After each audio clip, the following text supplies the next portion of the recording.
Hello दोस्तों, स्वागत है आपका आपके अपने YouTube channel create wealth with Atul में।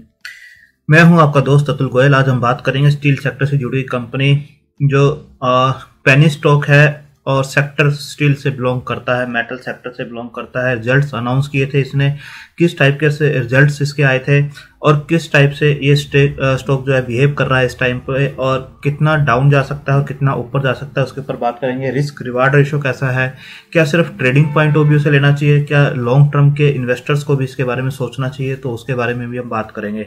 तो पहले बात करते हैं लॉर्ड स्टील इंडस्ट्री के प्राइस के बारे में। आज जो रेंज है इसकी डे रेंज जो है 90 पैसे और 95 पैसे के बीच में है। आप यहाँ पर ग्राफ में दे सकते हैं, जो चार्ट है वो आपको दिखा रहा है कि इस 5 पैसे के बीच में ये ऊपर नीचे होता हुआ आपको नजर आ रहा है। तो 90 पैसे और 95 पैसे, 90 पैसे पे जाता है और अगेन फिर 95 पैसे, 90 पैसे, 95 पैसे, इस टाइप की इसकी रेंज है। इसके बाद देख सकते हैं कि जो 52 वीक रेंज है वो 30 पैसे और 1.5 रुपए के आसपास की है।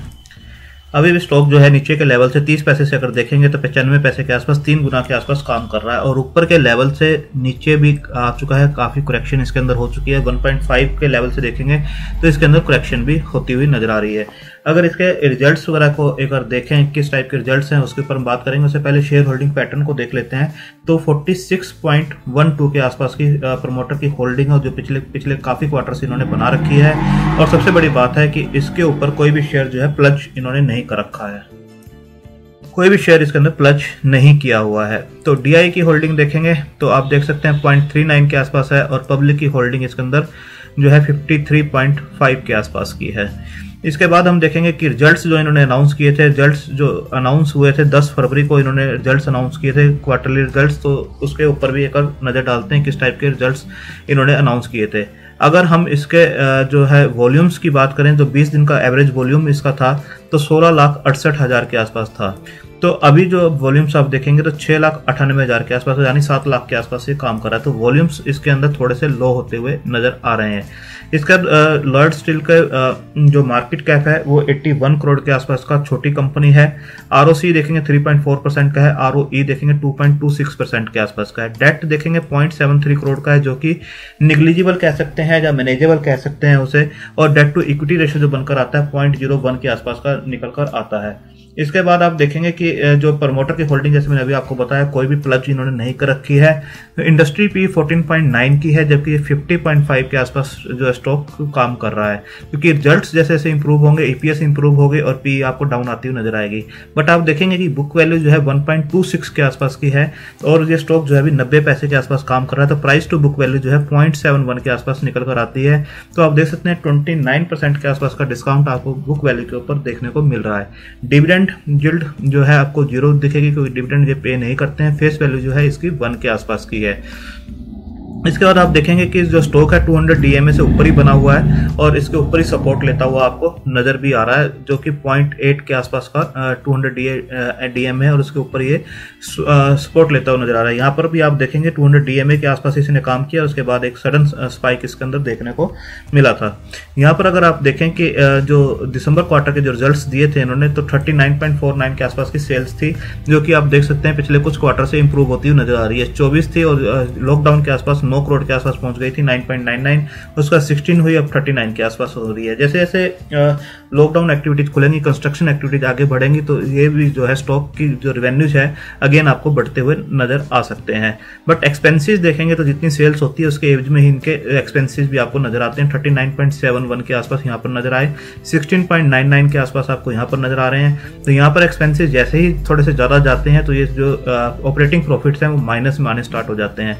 तो एक काफी बड़ा कंसर्न ये है कि जितनी सेल्स है उतने हिसाब से इनके एक्सपेंसेस हैं। यहाँ पर आप देख सकते हैं 63.37 था, और यहाँ पर 94.31 के जब एक्सपेंसेस होते ऑपरेटिंग प्रॉफिट जो है माइनस में चला गया। सेकंड है ओपीएम परसेंटेज, जो है एक कंसर्न है इस कंपनी का, क्योंकि ओपीएम परसेंटेज देखेंगे कि एक क्वार्टर को छोड़ के कभी भी इनकी जो है प्लस में नहीं आई है। तो जो कोर फील्ड है इनका वहां कहीं ना कहीं ये थोड़ा सा स्ट्रगल करते हुए नजर आ रहे हैं। सेल्स जरूर इंप्रूव हो रही है बट एक्सपेंसेस भी उसके रेशो में बढ़ते हुए नजर आ रहे हैं, जहां से ऑपरेटिंग प्रॉफिट मार्जिन्स हैं वो काफी कम हो रहे हैं, और ओपीएम परसेंटेज जो है वो माइनस में ही बनी हुई है। अदर इनकम की जो है उसके सहारे ही जो कंपनी है नेट प्रॉफिट्स को प्रॉफिट्स में ला रही है। इंटरेस्ट बर्डन काफी कम है इनके ऊपर, 0.14 0.13 इसके आसपास ही चल रहा है। नेट प्रॉफिट जो है आप देखेंगे 0.87 के आसपास है। और आप देखेंगे कि जून 2019 के बाद से कोई भी क्वार्टर में इन्होंने, एक क्वार्टर यहाँ पर जरूर आपको दिखाई देगा, बट मोस्टली क्वार्टर जो है आपको प्रॉफिट में ही दिखाई देंगे। तो यहाँ पर जो है नेट प्रॉफिट्स, जो नेट अदर इनकम है उसकी वजह से नेट प्रॉफिट जो है प्रॉफिट्स में आपको दिखाई दे रहे हैं। तो जैसे जैसे कंस्ट्रक्शन एक्टिविटीज बढ़ती हैं, सेल्स जरूर बढ़ेगी, बट एक्सपेंसेस अगर ये कंट्रोल नहीं करते हैं, डाउन नहीं आते हैं, तो ऑपरेटिंग प्रॉफिट्स भी आपको प्लस आते हुए नजर नहीं आएंगे और वहां से जो है अदर इनकम के सारे ये कंपनी जो है आगे बढ़ेगी। तो इसके बाद देख सकते हैं कि जो बैलेंस शीट पे डेट है वो काफी सालों तक जीरो रही थी, उसके बाद जो 0.61 के आसपास रही है, तो एक मैनेजेबल है। अभी भी थोड़ी डेट रिड्यूस होते हुए यहाँ पर आपको दिखाई दे रही है 0.73 के आसपास। रिजर्व्स जो माइनस में थे 0.01 के आसपास, अभी 23.53 के आसपास है। बट जो मेन कंसर्न है शेयर कैपिटल, जो नंबर ऑफ शेयर्स हैं वो बहुत ज्यादा है, 0.05 से इंक्रीज होकर 9.87 के आसपास है, जो कि काफी ज्यादा नजर आते हैं। टोटल एसेट्स जो है 0.04 से इंक्रीज हुए हैं और 186 के आसपास ये पहुंचे हैं। ये काफी अच्छी चीज है कि एसेट्स बढ़ रहे हैं। तो देख सकते हैं कि ओवरऑल बुक अच्छी है, डेट कम है इनके ऊपर, एसेट्स बढ़ रहे हैं, बट शेयर कैपिटल जो है वो एक कंसर्न है। और सेकंड जो एक्सपेंसेस हैं वो भी एक कंसर्न यहाँ पर नजर आता है कि ऑपरेटिंग प्रॉफिट मार्जिन उस हिसाब से नहीं है। डेटर डेज के ऊपर अगर एक और नजर डालें तो डेटर डेज देखेंगे तो 78.70 के आसपास इनके डेटर डेज हैं, जो कि पहले से रिड्यूस होते हुए काफी नजर आ रहे हैं। अब जहां देखेंगे तो 1000 के आसपास थे, 1400, 500, 348, अब 78 के आसपास हैं, जो कि एक रीजनेबल है और ये अच्छी चीज है कि डेटर डेज जो है रिड्यूस हो रहे हैं। शेयर होल्डिंग पैटर्न जैसे मैंने पहले भी आपको बताया 46.12 के आसपास इनका स्टेक है प्रमोटर्स का, और पब्लिक के पास जो है 53.49 के आसपास का स्टेक है। अगर पब्लिक के अंदर देखें तो कुछ स्टॉक आपको जो दिखाई देंगे 6, 3, 9, 4, 13, 14, 15-16% के आसपास जो है स्ट्रॉन्ग हाथों में है, और 36-37 के आसपास जो स्टेक है वो पब्लिक के आसपास आपको दिखाई देगा। तो इस टाइप से ये पूरा कंपनी है। तो पेनी स्टॉक है, पेनी स्टॉक की तरह ही इसे ट्रीट करना चाहिए, और पोर्टफोलियो का सिर्फ 2 या 3% ही आपको पेनी स्टॉक्स में लगाना चाहिए, और उसके अंदर भी डाइवर्सिफाइड करना चाहिए 4 से 5 स्टॉक्स के अंदर। और ऐसे प्राइस के ऊपर, यहाँ पर प्राइस कंसोलिडेट करता हो उस प्राइस के ऊपर लगाना चाहिए, यहाँ से लो साइड रिस्क कम हो और अपर साइड उसके अच्छे चांसेस बनते हो जाने के।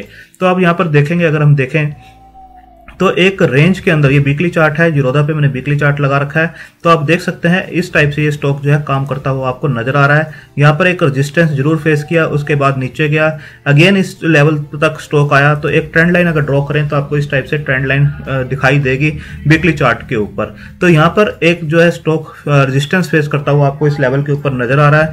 इसके बाद अगर लोअर साइड के ऊपर भी एक ट्रेंड लाइन अगर हम ड्रॉ करें इस टाइप से, तो आप देखेंगे कि यहाँ पर एक जो है लो साइड रिस्क अभी कम होता हुआ इसके अंदर नजर आ रहा है, बट इस लेवल के ऊपर बिल्कुल नजर रखनी चाहिए। अगर ये इस लेवल को ब्रेक करता है क्लोजिंग बेस के ऊपर 65-67 के लेवल को, तो ये स्टॉक जो है अगेन आपको नीचे जाता हुआ दिखाई दे सकता है।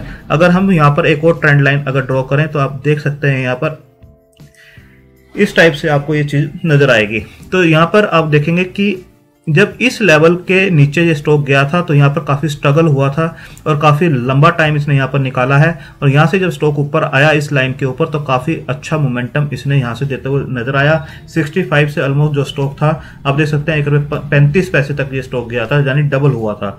तो अगेन जब स्टॉक ऊपर से नीचे आया तो इसी लाइन के ऊपर जहाँ पर ये पहले रेजिस्टेंस फेस कर रहा था, अब उसी के ऊपर ये आपको सपोर्ट लेता हुआ नजर आ रहा है।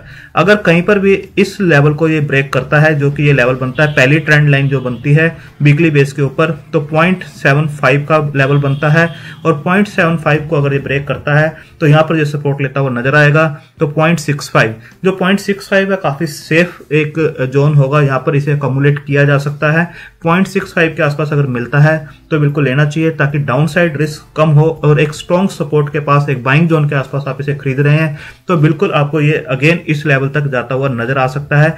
और अगर इस ट्रेंड लाइन को ये ब्रेक करता है तो एक अच्छा मूवमेंट ऊपर के लेवल का दे सकता है, जो कि 2 रुपये 40 पैसे 2 रुपये 50 पैसे तक भी शेयर जा सकता है।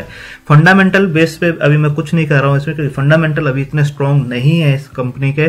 सिर्फ एक जो डेट है वो रिड्यूस्ड है, प्रमोटर की होल्डिंग ठीक ठाक नजर आती है, बट जो एक्सपेंसेस हैं या जो अदर्स पैरामीटर्स हमने डिस्कस किए तो उसके बेस पे, फंडामेंटल बेस पे नहीं, बट एक छोटी कंपनी के बेस पे इसे पैसा लगाना और छोटा ही पैसा लगाना है। डाउन साइड अगर आपको 65 पैसे के आसपास ये शेयर मिलता है तो बिल्कुल आप ले सकते हैं और इसे थोड़ा सा होल्ड कर सकते हैं। तो सबसे पहले 1 रुपए को ये क्रॉस करता हुआ नजर आएगा और उसके बाद ये 2 रुपए तक भी स्टॉक जा सकता है, बट इसे आपको टाइम देना होगा। तो अपने फाइनेंशियल एडवाइजर से डिस्कस करके अपनी होल्डिंग कैपेसिटी और रिस्क टेकिंग कैपेसिटी के हिसाब से इसे कंसिडर कर सकते हैं। थैंक यू, धन्यवाद।